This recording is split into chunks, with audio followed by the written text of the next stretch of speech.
Bien.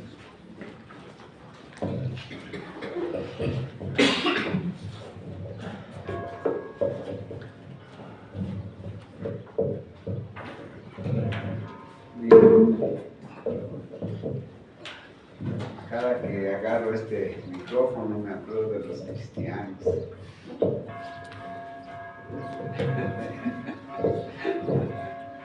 No sé por qué, pero así es, hermanos. Bien, mis hermanos, vamos primero a los Corintios. Los niños, va a estar la predicación fuerte, mi hermanita Amarita, así que, por favor, no es apto para niños. Es clasificación C. Bien, vamos a ponernos de pie, mis hermanos, y vamos a ir primero a los Corintios. Primero a los Corintios, capítulo 5.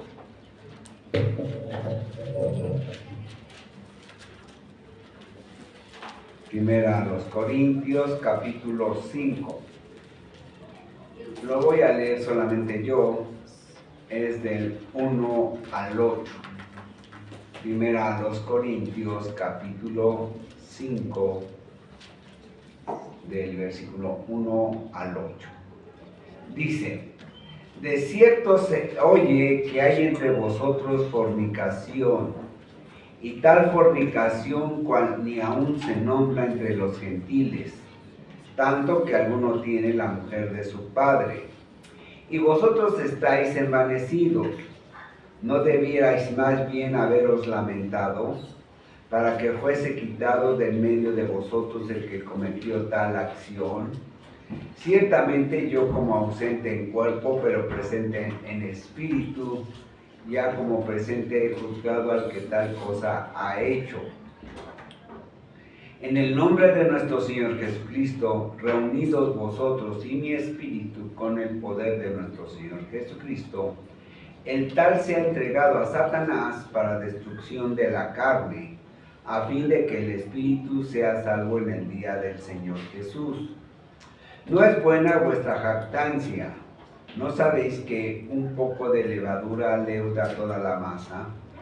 Limpiaos pues de la vieja levadura, para que seáis nueva masa, sin levadura como sois, porque nuestra Pascua, que es Cristo, ya fue sacrificada por nosotros. Así que celebremos la fiesta no con la vieja levadura, ni con la levadura de malicia y de maldad, sino con panes sin levadura, de sinceridad y de verdad.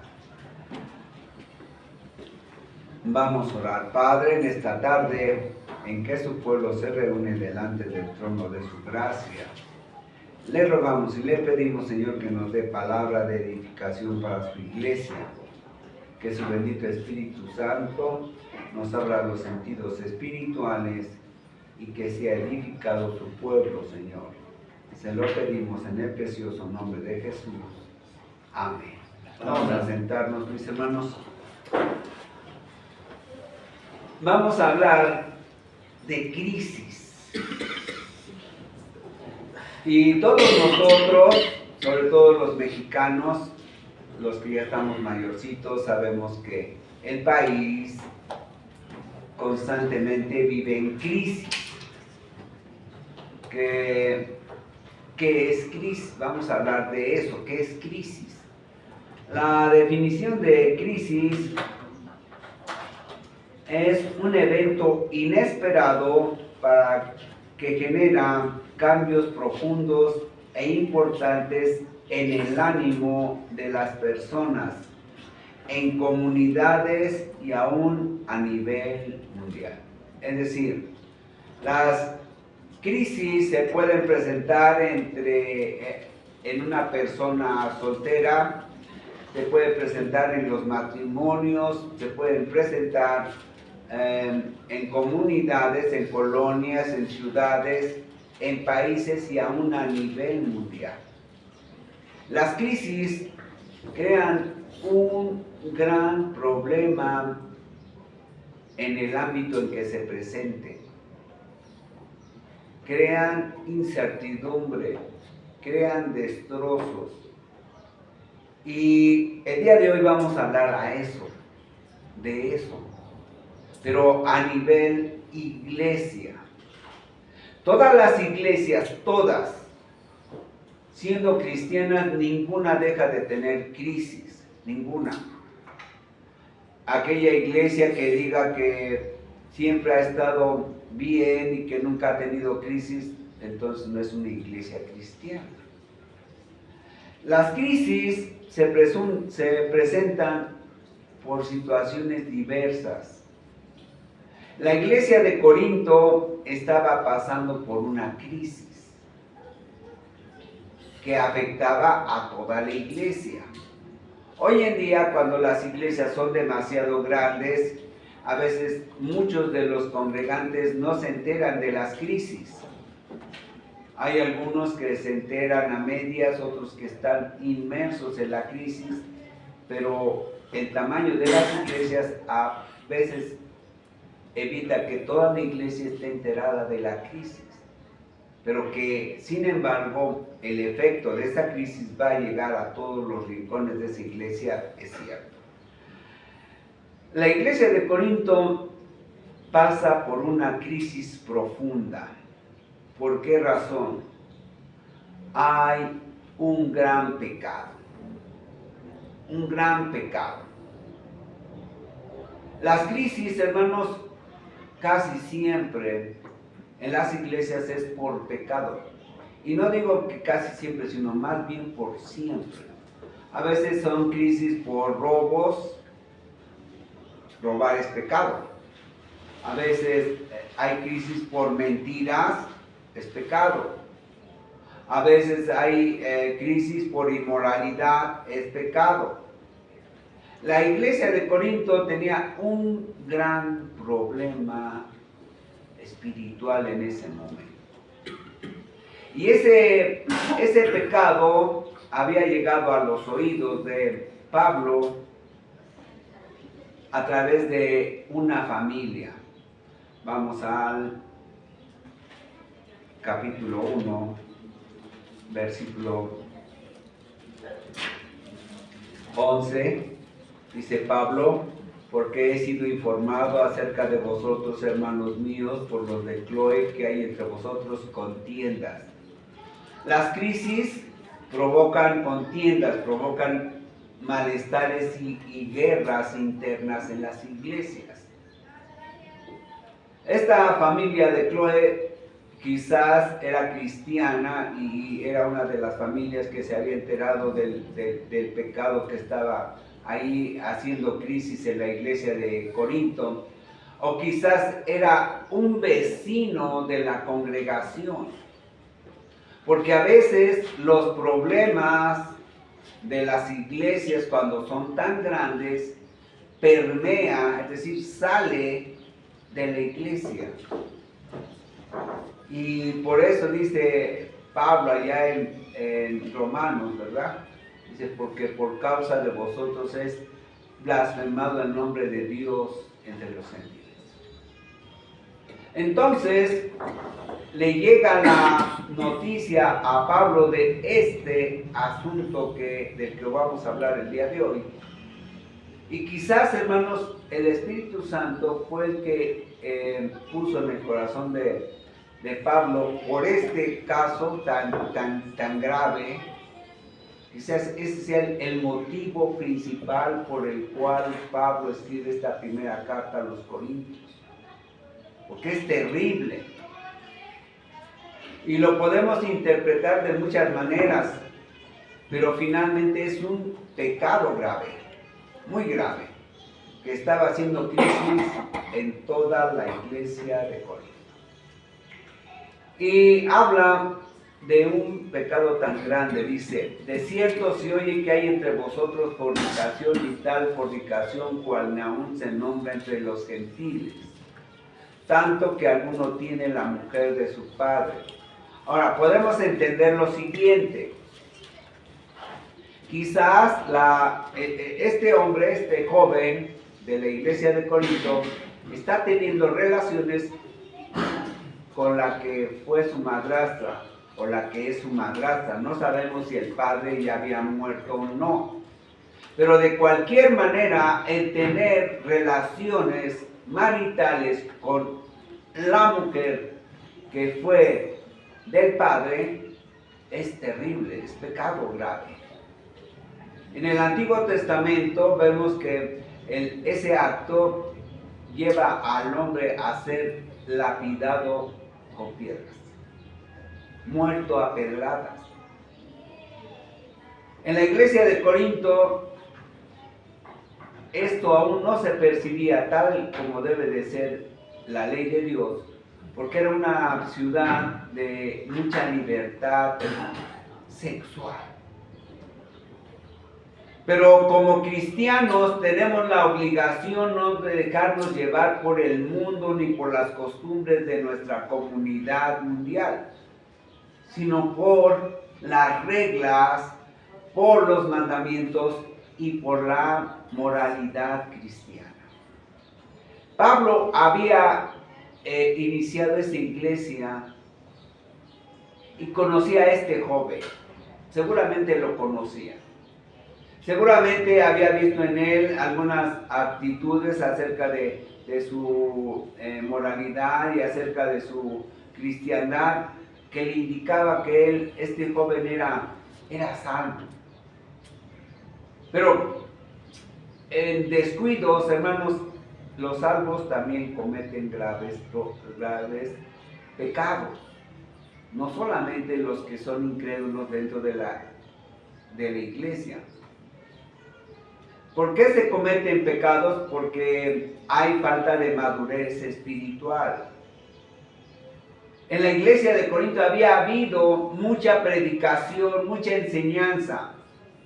Predicadores buenos, elocuentes, que predicaban fuerte, pero que estaban luchando contra una mentalidad traída a la iglesia que pertenecía al mundo.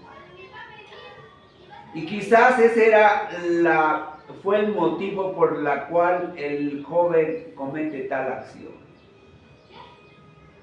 Podemos interpretar también que era un incesto. ¿Qué es un incesto? Es la relación sexual entre un padre y su hija o la madre y su hijo. Pero de cualquier manera este pecado era muy grave, tanto que había dividido a la iglesia. La iglesia de Corinto tenía 3 tipos de congregantes. Algunos que no eran creyentes, se reunían porque no tenían otra cosa que ver, porque no había mundial. Se congregaban otros siendo creyentes pero inmaduros. Habían creído, pero había inmadurez espiritual en ellos. Y los menos, los que eran quizá un grupo muy pequeño dentro de la iglesia de Corinto, eran los cristianos que habían creído y que sí eran maduros. Pero siempre en las iglesias, hermanos, los maduros siempre son los menos. Y esto había sido un caldo de cultivo para que este joven cometiera tal acto. Y entonces Pablo dice, bueno, ya sé, les mando la carta y les voy a decir lo que hay que hacer. Vean el versículo 3. Dice, ciertamente yo como ausente en cuerpo, pero presente en espíritu, ya como presente he juzgado al que tal cosa ha hecho. 1 Corintios 5:3. Dice, yo como ausente ya he juzgado. No juzgado a través de mi pensamiento humano, no a través de mi pensamiento personal. Pablo estaba conforme al Antiguo Testamento, conforme a la ley de Dios, juzgando el acto. Un acto reprobable, del cual dice, tan grave es que ni en el mundo se nombra, aunque se cometa. Y dice, ya he juzgado al tal que ha hecho tal cosa, una cosa gravísima. Y dice, en el nombre de nuestro Señor Jesucristo, reunidos vosotros y mi espíritu con el poder de nuestro Señor Jesucristo, el tal se ha entregado a Satanás para destrucción de su carne, a fin de que el espíritu sea salvo en el día del Señor Jesús. Sabemos los cristianos bautistas que la salvación no se pierde.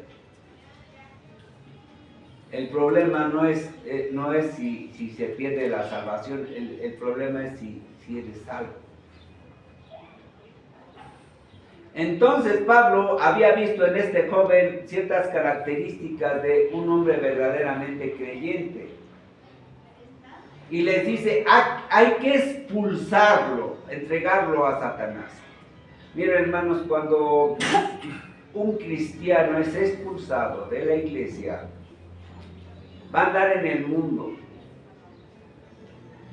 Primero, los primeros días se va a sentir con la libertad de decir, ahora ya puedo hacer de lo que yo quiera, no voy a darle cuentas ni al pastor, ni a la iglesia, ni a ninguno, y si me ven, ya fui expulsado de la iglesia, y va a empezar a contaminarse del mundo. Va a empezar a hacer cosas terribles, porque cuando el cristiano es expulsado de una iglesia, el diablo va a hacer trizas de él, lo va a arrastrar, lo va a deshacer, y lo que en un principio era tan grave, seguramente este joven al ser expulsado se volvió peor. Y ya había perdido quizás la relación no solamente con la iglesia, sino con toda su familia, ¿verdad?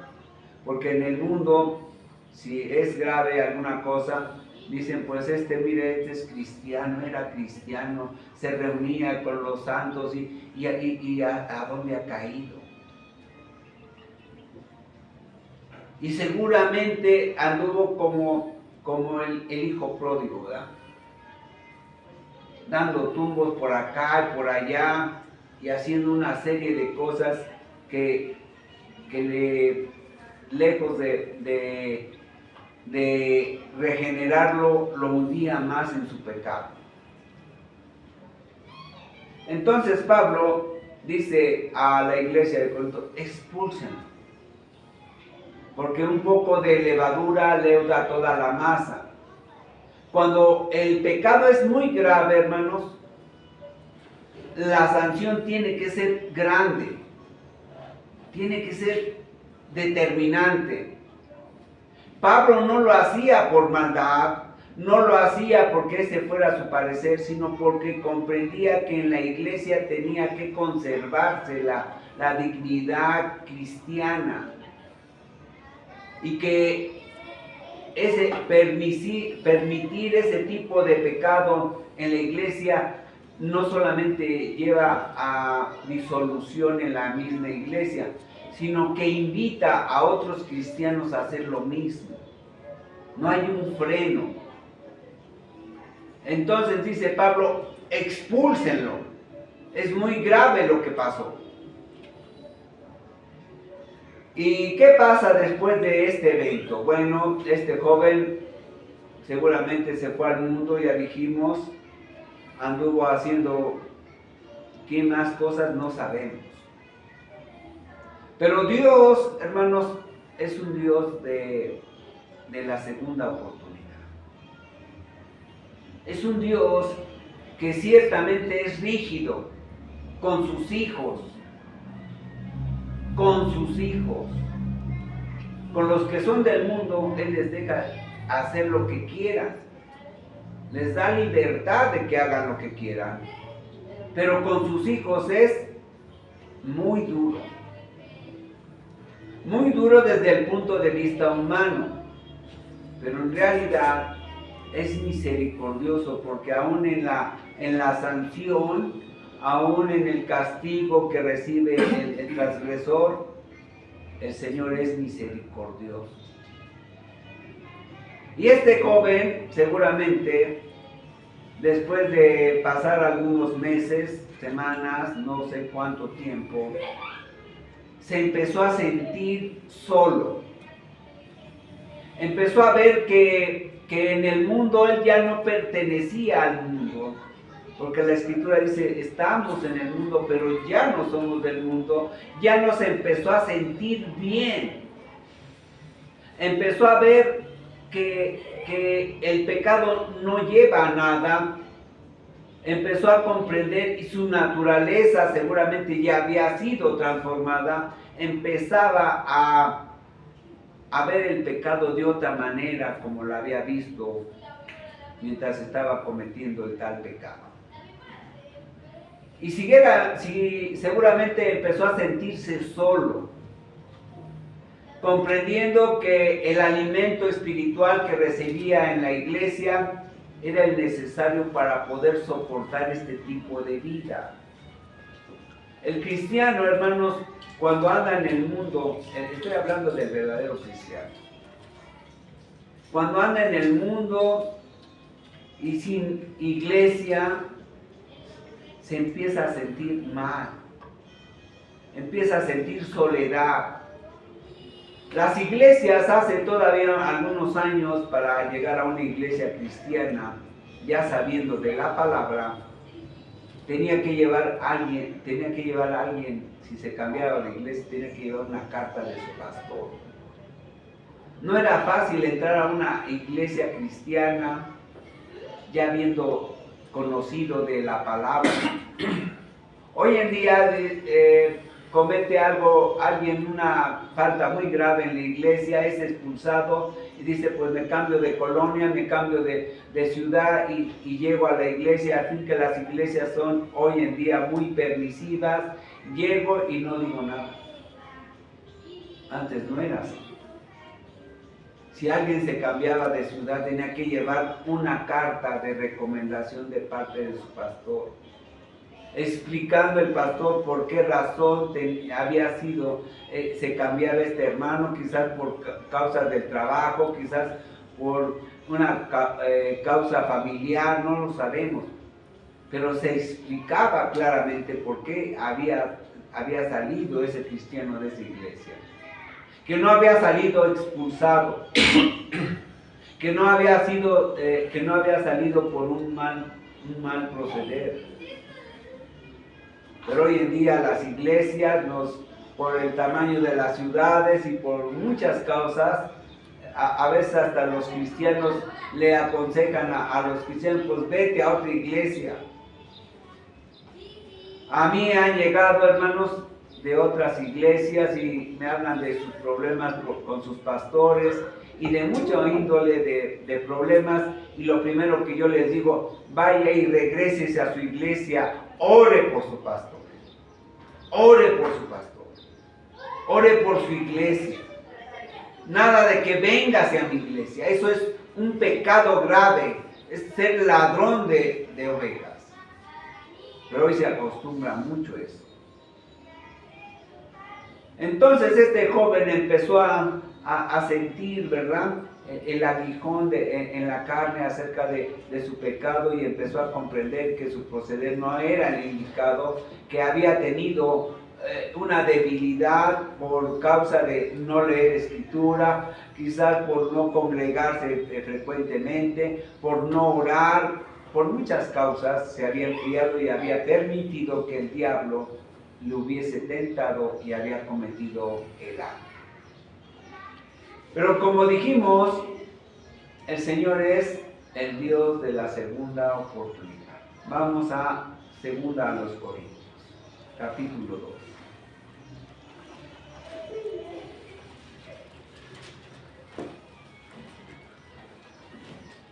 El pecado que había cometido este joven, hermanos, había causado un gran impacto entre la comunidad cristiana de Corinto. Y el impacto duró algunos meses seguramente.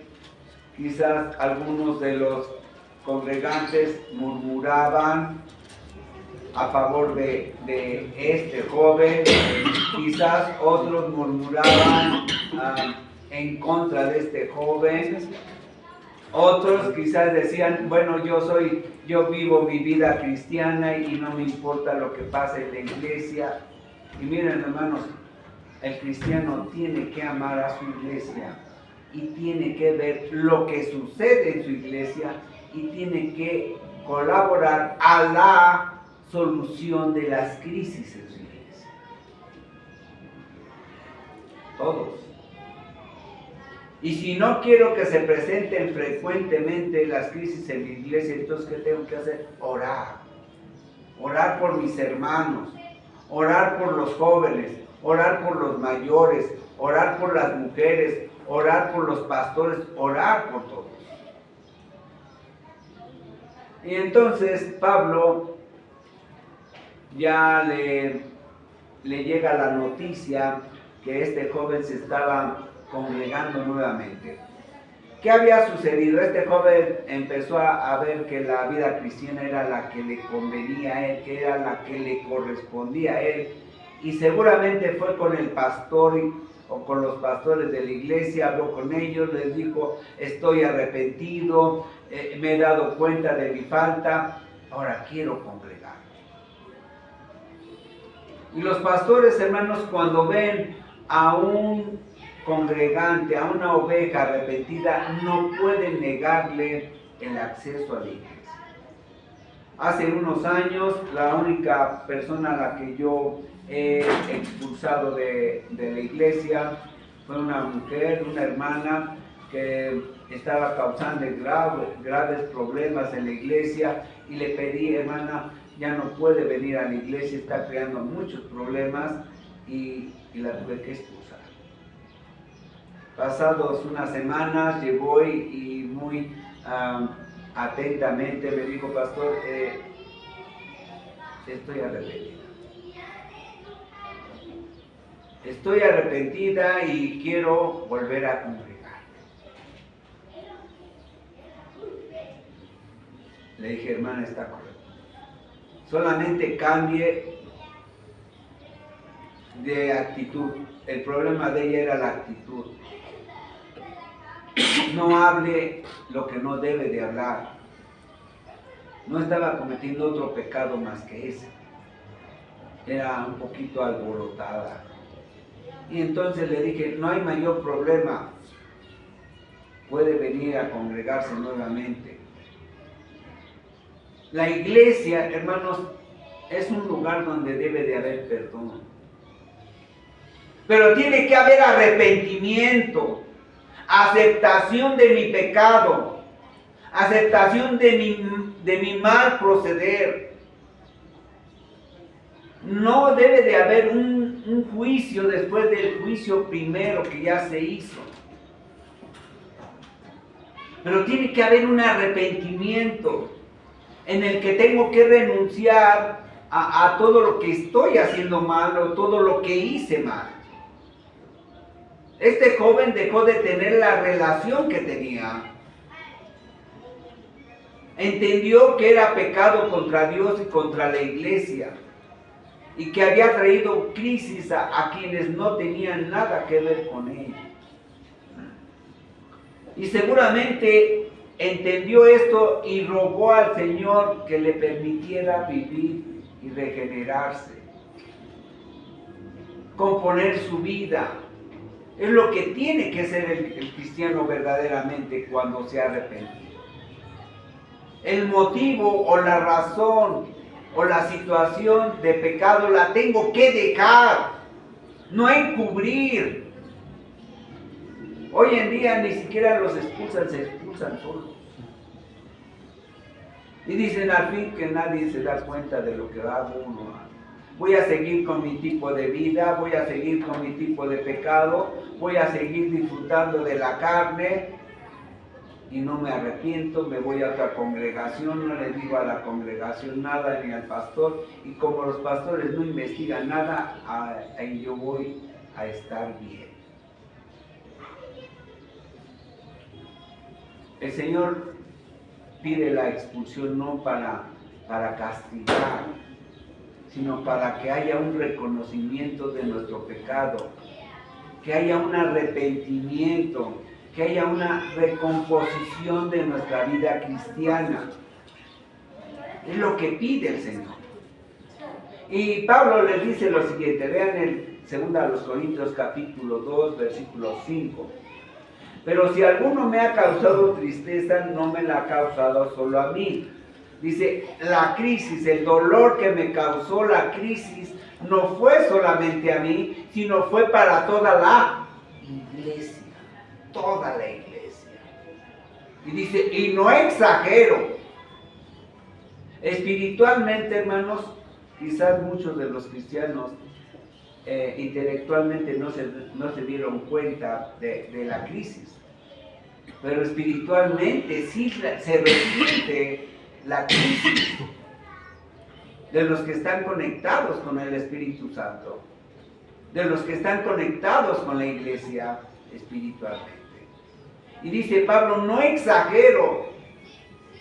El dolor tan grande que tuve al saber el pecado que se estaba cometiendo en la iglesia de Corinto, me lastimó mucho. Y a toda la iglesia. Vean la segunda parte. Y no me ha causado solo a mí, sino en cierto modo, por no exagerar, a todos ustedes, a todos vosotros.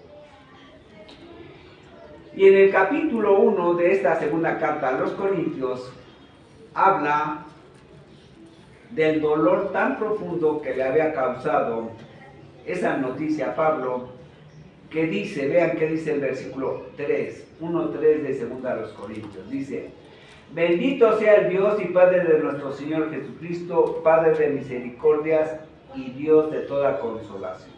Ahora, ¿por qué le dice Dios de toda consolación? El dolor había sido profundo y grande para el corazón de Pablo. Él había fundado esa iglesia y entonces dice, yo he tenido mucho dolor, pero ese dolor ahora me lleva a tener y a buscar consolación de Dios. Pero no solamente para mí. Ahora yo estoy pidiendo a Dios que me ponga en el corazón consolar a aquel que había cometido tal acto. Sí, estamos viendo eso. Pablo dice, ahora Señor, yo sé que me consolaste, que cuando he cometido pecado, que cuando he cometido equivocaciones, cuando he cometido faltas, tú me consuelas. Ahora permíteme y permite a la iglesia de Corinto consolar a este que se ha arrepentido. Y la iglesia, hermanos, tiene que ser un lugar de consolación para el que se arrepiente, para el que ha aceptado su culpa, para aquel que comprende que ha cometido un grave problema al cuerpo de Cristo. Y les dice, vean, versículo 5, porque de la manera que abundan en nosotros las aflicciones de Cristo, así abunda también por el mismo Cristo nuestra consolación. Pero si somos atribulados es para vuestra consolación y salvación, y si somos consolados es para vuestra consolación y salvación. Dice, todo lo que venga en el dolor a mí, dice Pablo, no es para otra cosa más que para que provoque en mí una consolación por las iglesias que andan en crisis, por los cristianos que andan en crisis.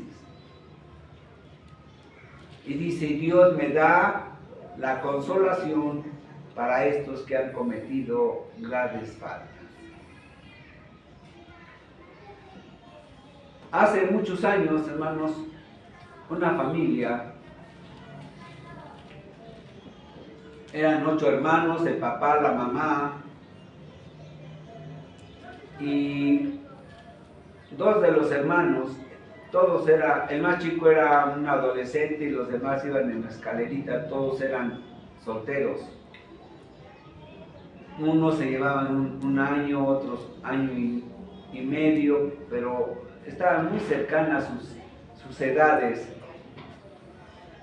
Y dos de los hermanos toman el carro del papá sin permiso, se lo llevan y chocan. Causan un gran problema, una grave crisis económica.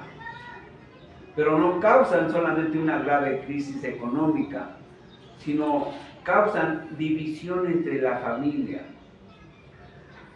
Esa familia estaba muy unida en los festejos, en las fiestas, en las reuniones, se veía mucha hermandad.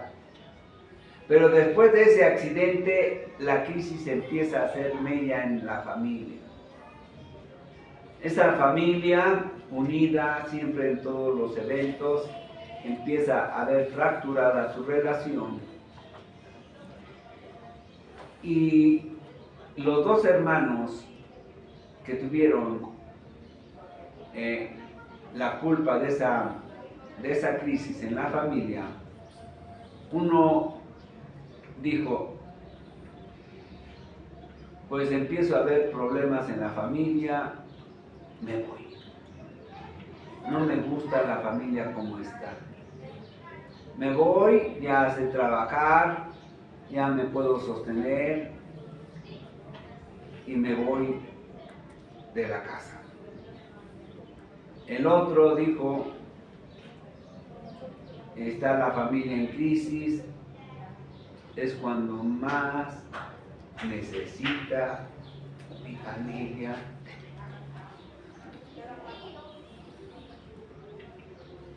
El problema no son las crisis, hermanos. El problema es cómo encaramos esas crisis en las iglesias.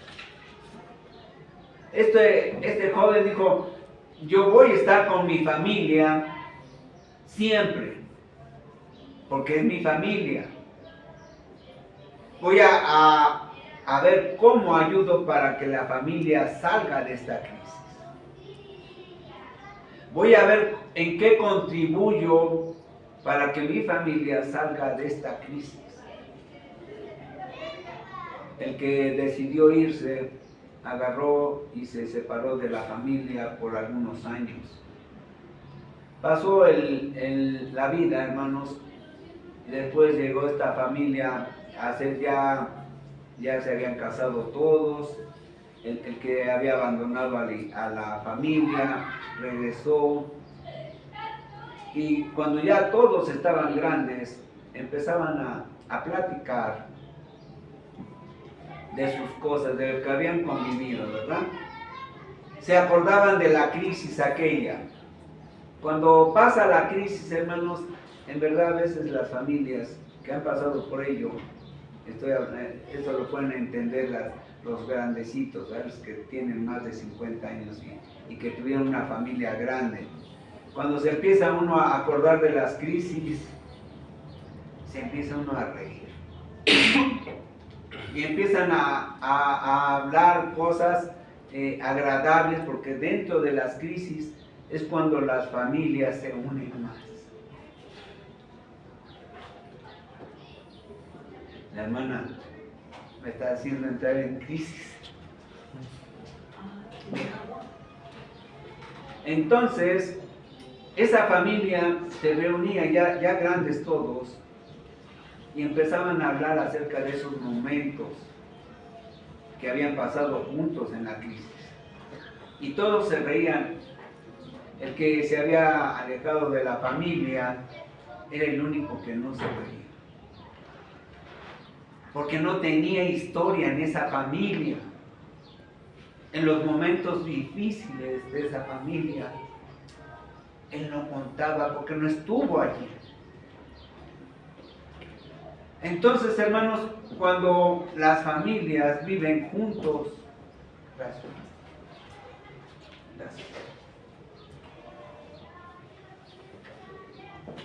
Cuando las familias viven juntos las crisis, cuando no se alejan, que no abandonan el barco, cuando dice, aquí me aguanto y de aquí soy y yo voy a contribuir a salir de esa crisis. Este hermano que había abandonado la casa no tenía historia ahí. Todos los demás sí tenían historia. Así pasa en las iglesias, hermanos. Las iglesias tienen que pasar por las crisis, pero tienen que salir de ahí. Pero tiene que ser en unidad. En unidad. Porque el que verdaderamente ama no abandona. El que verdaderamente ama a su iglesia no abandona a la iglesia cuando está en crisis. Es cuando más se une. Los matrimonios se unen cuando pasan juntos las crisis. No cuando cada uno de ellos se va por su lado. No es en los festejos, en las fiestas, en los aniversarios donde las familias se unen, no, es en las crisis. Y Pablo y Dios sabe, y por eso está escrito esto. Vamos a regresar a 2 Corintios, pero ahora en el capítulo 2, en el versículo 6, le dice, basta a tal persona esta reprensión hecha por muchos. Dice, que ya el regaño que ya se le hizo, que la decisión de haberlo expulsado, que con eso le baste a este hombre, ¿verdad? A este hermano. Así que al contrario, vosotros más bien debéis ¿qué? Perdonar y consolarle, para que no sea consumido de demasiada tristeza. Lo primero que llega al corazón de una persona arrepentida es tristeza. Quizás llega apenado o apenada a la iglesia y piense que va a ser mal vista. Y así pasa en algunas iglesias, pero en las iglesias no debe de suceder así. Ahora tenemos no apapachar el pecado, no se trata de apapachar al pecado, se trata de apapachar al arrepentido, a la arrepentida, la que causó la crisis o los que causaron la crisis. Consolarlos, ¿por qué? Porque hay tristeza en su corazón. Dice Pablo, por lo cual os ruego que confirméis el amor para con él. Dice, ahora llegó arrepentido, reconoció su pecado, llegó ya con el deseo de ser verdaderamente un buen cristiano. Ahora hay que mostrarle ¿qué? El amor. El amor. Versículo 9. Porque también para este fin os escribí, para tener la prueba de si vosotros sois obedientes en todo. Dice, les escribí porque el principio del cristianismo es el amor. Y les dice Pablo, ustedes deben de haberlo entendido cuando se les empezó a predicar el evangelio, cuando les empecé a enseñar el evangelio, dice Pablo. Y espero que sean obedientes en todo, no solamente obedientes a través de haberle hecho el juicio a este hombre, a este hermano, sino ahora ¿qué? En consolarle y mostrarle el amor. Y al que vosotros perdonáis, yo también le he perdonado. Porque también yo lo que he perdonado, si algo he perdonado por vosotros, lo he hecho ¿en qué? En presencia ante Cristo. En otras palabras dice Pablo, la iglesia lo perdonó, yo lo perdono, con mayor razón lo ha perdonado Cristo. Pablo, hermanos, sigue hablando de más cosas en esta segunda carta. En el capítulo 12 habla acerca de él mismo con respecto a eso. Algunos en la iglesia todavía se detenían a mostrar el amor y el perdón a este hermano, seguramente. Y Pablo les explica en el capítulo 12 por qué razón hay eso en el corazón de algunos de los cristianos de Corinto. Les explica que es la soberbia. Y se los explica a través de él mismo. Pablo ahí en el capítulo 12 les dice, miren, yo soy soberbio y lucho constantemente. Soy altivo y lucho constantemente contra ese pecado de mi corazón. Y fue el pecado con el que luchó toda su vida Pablo. Y lo pudo reprender y lo pudo dominar. A veces la falta de perdón no es otra cosa más que altivez. Pensando en que nosotros no caemos nunca en eso. Y por eso Pablo dice, el que esté firme, ¿qué? Mire que no caiga. Porque todos los cristianos, todos absolutamente, estamos expuestos a caer en un pecado grave. No pequeño, grave. Entonces, la iglesia tiene que aprender ¿a qué? A perdonar. La iglesia tiene que aprender a mostrar el verdadero amor como Cristo lo ha mostrado con nosotros.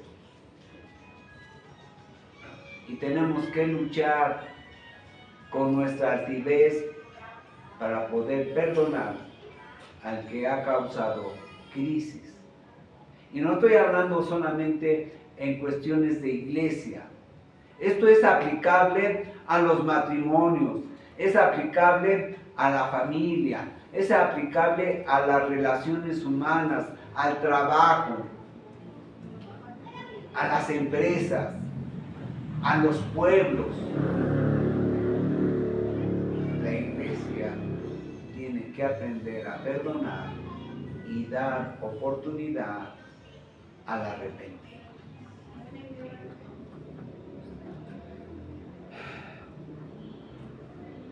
Dice, versículo 2:10 de 2 a los Corintios, y al que vosotros perdonáis, yo también lo he perdonado, ¿verdad? Porque lo he perdonado en presencia de Cristo.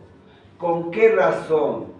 Para que Satanás no gane ventajas algunas sobre vosotros, pues no ignoramos sus maquinaciones.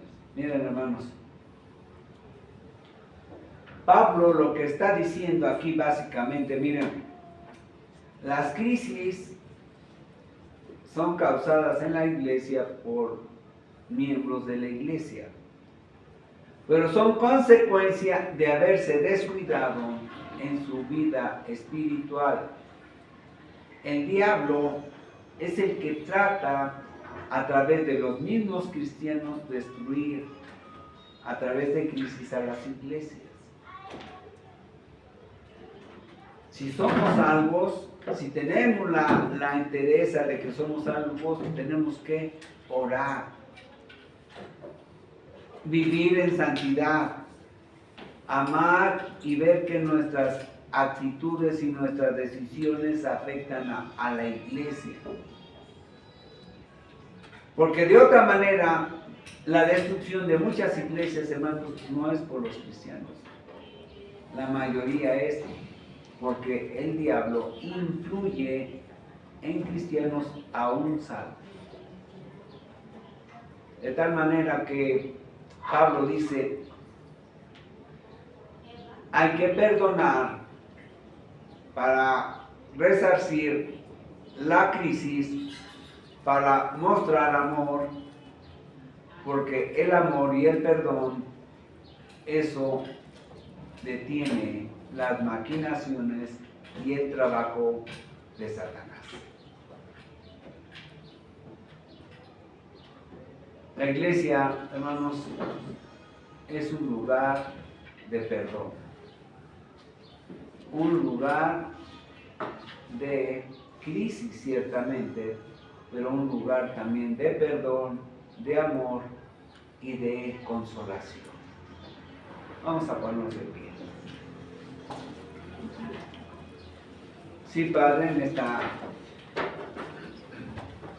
tarde en que su pueblo se ha reunido delante del trono de su gracia, le rogamos y le pedimos, Señor, que sea su bendito Espíritu Santo poniendo en las iglesias, en su iglesia, Señor, el deseo de perdonar cuando se ve el arrepentimiento sincero del transgresor de la palabra. Le rogamos y le pedimos, Señor, también que haya sabiduría de lo alto en los pastores para frenar y evitar las crisis, Señor. Que su bendito Espíritu Santo guíe a toda verdad y a toda justicia a sus hijos, para que no provoquen crisis, Señor. Y si éstas se han de presentar, Señor, que sean curadas con el arrepentimiento, la consolación y el perdón. Le rogamos, Señor, todo esto para su gloria y honra, en el precioso nombre de Jesús. Amén.